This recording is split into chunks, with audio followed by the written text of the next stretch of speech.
Hi friends, ಇವತ್ತು ಖಾರ ಬೂಂದಿ ಮಾಡೋಣ. ಖಾರ ಬೂಂದಿಗೆ ಕಡಲೆ ಹಿಟ್ಟು ತೊಗೊಂಡಿದ್ದೀನಿ, ರುಚಿಗೆ ತಕ್ಕಷ್ಟು ಉಪ್ಪು. ಇದನ್ನು ನೀರು ಹಾಕ್ಬಿಟ್ಟು ಕಲಸ್ಕೊತಾ ಇದ್ದೀನಿ.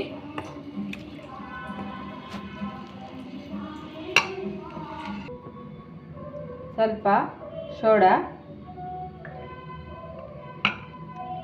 ಈಗ ಇದೆಲ್ಲ ನೀರು ಹಾಕ್ಬಿಟ್ಟು ಮಿಕ್ಸ್ ಮಾಡ್ಕೋಬೇಕು.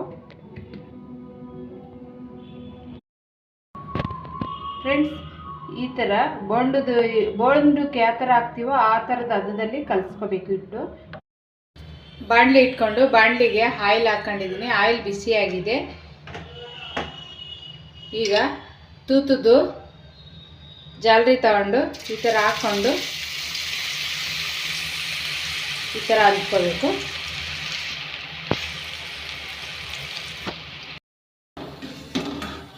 ಈಗ ಬೂಂದಿ ರೆಡಿಯಾಗಿದೆ, ತಗೊತಾ ಇದ್ದೀನಿ ಆಯಿಲಿದ್ದ ಆಚೆ. ಈಗ ಬೂಂದಿ ಎಲ್ಲ ಕರೆದಿಟ್ಕೊಂಡಿದ್ದೀವಿ. ಇದಕ್ಕೆ ಸ್ವಲ್ಪ ಕಡಲೆ ಬೀಜ ಹಾಕ್ಕೊತಾ ಇದ್ದೀನಿ.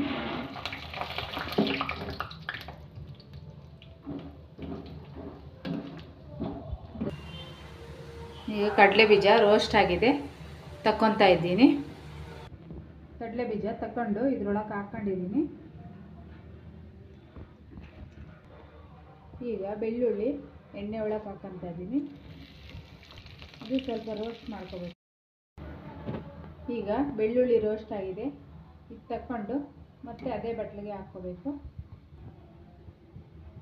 ಇದಕ್ಕೆ ಸ್ವಲ್ಪ ಕರಿಬೇವು ಹಾಕ್ಕೊತಾ ಇದ್ದೀನಿ. ಕರಿಬೇವು ಆಯಿಲಲ್ಲಿ ಸ್ವಲ್ಪ ರೋಸ್ಟ್ ಆಗಬೇಕು. ಈಗ ಕರಿಬೇವು ರೋಸ್ಟ್ ಆಗಿದೆ. ಇದು ಇದ್ರೊಳಗೆ ಹಾಕ್ಕೊಳ್ಳೋಣ. ಇದಕ್ಕೆ ಸ್ವಲ್ಪ ಖಾರಕ್ಕೆ ತಕ್ಕಂತೆ ಖಾರದ ಪುಡಿ ಹಾಕ್ಕೊತಾ ಇದ್ದೀನಿ. ಈಗ ಇದಷ್ಟು ಮಿಕ್ಸ್ ಮಾಡ್ಕೋಬೇಕು.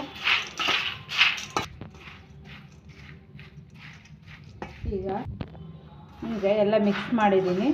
ಉಪ್ಪು ಮುಂಚೆನೇ ಹಾಕೊಂಡಿದ್ದೀನಿ. ಖಾರ ಒಂದು ಹಾಕ್ಕೊಬೇಕು ಲಾಸ್ಟಲ್ಲಿ. ರೆಸಿಪಿ ಆದ ಮಿಕ್ಚರ್ ರೆಡಿಯಾಗಿದೆ. ಶೇರ್ ಮಾಡಿ, ಸಬ್ಸ್ಕ್ರೈಬ್ ಮಾಡಿ, ಲೈಕ್ ಮಾಡಿ ಫ್ರೆಂಡ್ಸ್.